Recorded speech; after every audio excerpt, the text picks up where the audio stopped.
Around the year 400 CE, Japan was a sprawling chain of islands governed by a patchwork of powerful, competing local clans.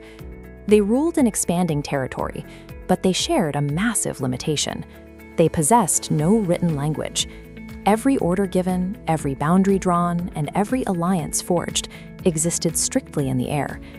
This created severe administrative bottlenecks. A law was only as reliable as the messenger who memorized it.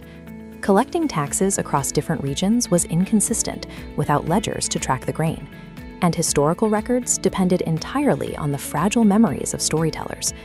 A clan leader looking to consolidate power and control a rapidly growing archipelago simply cannot build a permanent, centralized government on oral communication alone. Just across the water, the situation was entirely different. Massive Chinese empires operated with immense bureaucratic precision, while the neighboring Korean kingdoms were highly advanced centers of innovation and scholarship. The physical geography of the sea acted as a dual force for early Japan. It was a formidable barrier that protected the islands from mainland invasion, but it also served as a navigable highway for ships. Recognizing their administrative limits, the leaders of the growing Yamato state made a calculated decision to look outward. They began sending ships across that highway to import the tools required to build a structured civilization. Because the sea kept foreign armies at bay, Japanese rulers enjoyed a rare historical luxury. They could observe their sophisticated neighbors and choose exactly which ideas to adopt, entirely free from the threat of military conquest. It is a common misconception that early Japan simply extracted raw culture directly from China and pasted it onto their islands. This map illustrates how ideas actually moved. Mainland influence from China concentrated first in the Korean kingdoms, acting as an innovation hub. As the legend shows, specific people, Korean monks, diplomats, and artisans, actively translated and improved these concepts before carrying them over the water. When foreign concepts reached Japanese shores, they were not purely abstract Chinese theories. Japan was receiving heavily processed, road-tested innovations that had already been tailored to local environments. The most pressing administrative problem, the lack of records, was solved by importing Chinese writing. But there was a massive linguistic complication. Chinese and Japanese are completely distinct languages. They do not share the same sounds, vocabulary, or grammatical structure. This chart shows how they solved it. Rather than adopting the Chinese language, Japanese scholars repurposed the characters to represent native words, creating kanji. Moving to the right, this adaptation laid the groundwork for entirely new native phonetic scripts, hiragana and katakana. A standardized script provided the infrastructure for a larger state. For the first time, the court could record taxes across provinces, draft formal treaties, and create permanent histories. New philosophies arrived right alongside new technologies. Look at this bronze Buddhist sculpture. Artifacts like this, along with sacred texts, were gifted by the king of Baekje, marking the formal introduction of Buddhism and highly sophisticated new art forms to the Japanese court. This introduction created immediate friction.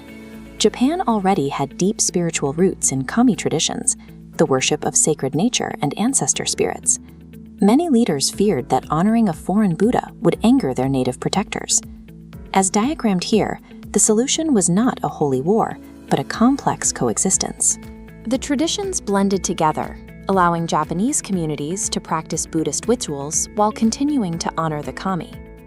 Around the same time, Confucian ideas crossed the water. These teachings emphasized duty, respect for elders, and strict social hierarchies, concepts highly attractive to rulers attempting to construct an orderly society. By absorbing both Buddhism and Confucianism, Yamato rulers gained immense cultural prestige and an intellectual framework for social structure, all without sacrificing their indigenous spiritual identity. To modernize their actual government, Japanese emissaries traveled directly to the mainland to study the highly centralized Chinese imperial system, analyzing its tax ministries, rigid legal codes, and meticulously planned grid cities. They returned and implemented sweeping domestic legal changes. Through measures like the Taika Reforms and the Taiho Code, they sought to consolidate lands and dramatically strengthen the emperor's authority. But this chart highlights a crucial difference in the Japanese adaptation.